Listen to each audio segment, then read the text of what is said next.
আপনি কি জানেন পৃথিবীতে এমন কিছু দেশ আছে যারা নিজেরাই একটা স্বাধীন দেশ, তবু আরেক দেশের ভিতরে আটকে আছে। তবে অবাক করা ব্যাপার হলো তারা নিজেদের পরিচয় নিয়ে দিব্যি টিকে আছে। চলুন আজকে জানি এমন 5টি অদ্ভুত দেশের গল্প যারা বলছে আমি আমার মতোই চলব। শুরু হোক আজকের অজানা যাত্রা। Number 1, Vatican city.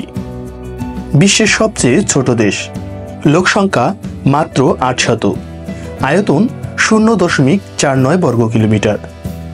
এখানেই থাকেন খ্রিস্টান ধর্মের প্রধান পোপ। চারপাশে ইতালি দিয়ে ঘেরা হলেও তারা নিজেরা একেবারে আলাদা রাষ্ট্র। ডাকটিকিট থেকে শুরু করে নিজস্ব রেডিও, গার্ড, এমনকি পাসপোর্টও রয়েছে এদের। নাম্বার 2, সান মেরিনো। আবার ইতালির ভেতরেই আরেক দেশ, হ্যাঁ, সান মেরিনো। স্বাধীন হয়েছিল 301 খ্রিস্টাব্দে, মানে একেবারেই প্রাচীন রিপাবলিক। লোকসংখ্যা প্রায় 30,000। তারা ইউরো ব্যবহার করে, অথচ তারা ইউরোপীয় ইউনিয়নের সদস্য নয়। নিজস্ব আইন, নিজস্ব পাসপোর্ট সবই আলাদা, আর ট্যুরিস্টদের জন্য রয়েছে ট্যাক্স ফ্রি শপিং স্বর্গ। Number 3, Lesotho. লেসোথো একটা দেশ যেটা পুরোপুরি ঘেরা দক্ষিণ আফ্রিকায়। 20 লাখেরও বেশি লোক সংখ্যা, আয়তনে প্রায় 30,000 বর্গ কিলোমিটার। এরা আফ্রিকার ঐতিহ্যে ভরপুর। নিজস্ব ভাষা, সংস্কৃতি এবং পুরো দেশটাই গড়ে উঠেছে সমুদ্রপৃষ্ঠ থেকে 1400 মিটার উপরে। তাই একে বলা হয় the kingdom in the sky.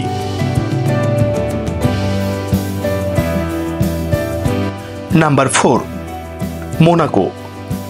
মাত্র 2 বর্গ কিলোমিটার আয়তনের এই দেশটা ধনীদের স্বর্গ। লোকসংখ্যা 38,000-এর মতো। ট্যাক্স নেই। লাক্সারি ক্যাসিনো, রেসিং, ইয়ট সব এখানে। ফ্রান্সকে ঘিরে রাখলেও মোনাকের নিজস্ব রাজপরিবার আছে, আর ওরা পুরোপুরি স্বাধীন। লিচেনস্টাইন। লিচেনস্টাইন একটা ছোট দেশ যেটা বসে আছে সুইজারল্যান্ড আর অস্ট্রিয়ার মাঝখানে। লোকসংখ্যা 39,000, আয়তন 160 বর্গ কিলোমিটার। তারা বিশ্বের অন্যতম ধনী রাষ্ট্র। নিজস্ব সরকার, নিজস্ব নীতি, আর চারপাশ জুড়ে রয়েছে পাহাড়, প্রযুক্তি আর শান্তি। ভাবুন তো, এক দেশের ভিতর থেকেও নিজের পতাকা, আইন, এমনকি পাসপোর্ট নিয়েও দিব্যি চলছে তারা। আজ জানলাম 5টি এমন দেশের গল্প যারা বলে আমরা আলাদা আর এটাই আমাদের গর্ব।